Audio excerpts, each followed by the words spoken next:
আসসালামু আলাইকুম। অনেক নাটকের পর বহুল আলোচিত ভারত-পাকিস্তান ম্যাচ কিন্তু আজকে মাঠে গড়াতে যাচ্ছে। তবে আ এই ম্যাচের একাদশ অথবা ম্যাচ প্রেডিকশন কেমন হবে এটা নিয়ে কিন্তু আমার কোনো মাথা ব্যাথা নেই। কারণ ইতিমধ্যে আমি কিন্তু বাংলাদেশ না খেলার কারণে এই বিশ্বকাপ নিয়ে কোনো আলোচনা করতেছি না। ইভেন বিশ্বকাপের কোনো ম্যাচও এখন পর্যন্ত আমি দেখিনি। কারণ যে বিশ্বকাপ বাংলাদেশ অংশগ্রহণ করবে না সেই বিশ্বকাপ নিয়ে কিন্তু আমি এবং আমরা যারা সাধারণ দর্শক রয়েছি তাদের আগ্রহ না থাকারই কথা। আমার প্রশ্ন হচ্ছে অন্য জায়গায়। আপনারা সকলে জানেন যে মুস্তাফিজ ইস্যুতে কিন্তু নিরাপত্তাহীনতায় ইন্ডিয়ায় আমরা খেলতে যেতে পারিনি। শ্রীলঙ্কায় খেলার প্রস্তাব দিলেও আইসিসি সেটাকে নাকচ করে। এজন্য কিন্তু এবার টি-টোয়েন্টি ওয়ার্ল্ড কাপে বাংলাদেশ অংশগ্রহণ করতেছে না।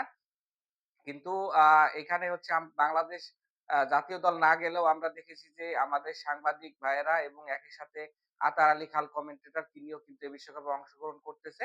তাহলে এই বিশ্বকাপে কিন্তু আসলে বিসিবি যে সিদ্ধান্ত নিয়েছিল সেই সিদ্ধান্ত কতটা যৌক্তিক সেটা নিয়ে কিন্তু প্রশ্ন উঠতেছে। কারণ এখানে হচ্ছে বাংলাদেশ তো বিশ্বকাপ বয়কট করবে।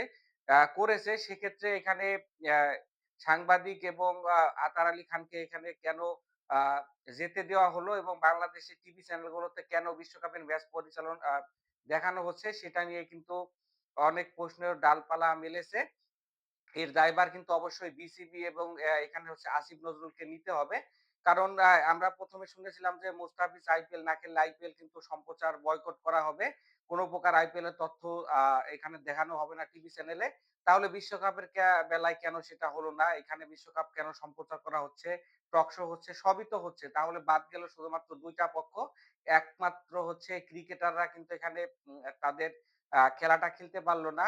আপনারা সকলেই জানেন যে টি-টোয়েন্টি বিশ্বকাপ হচ্ছে এমন একটা মঞ্চ যেটা কিন্তু ক্রিকেটের শ্রেষ্ঠত্বের জায়গা। তো সেখানে প্লেয়াররা পার্টিসিপেট না করা অনেক বড় একটা কষ্টের বিষয়।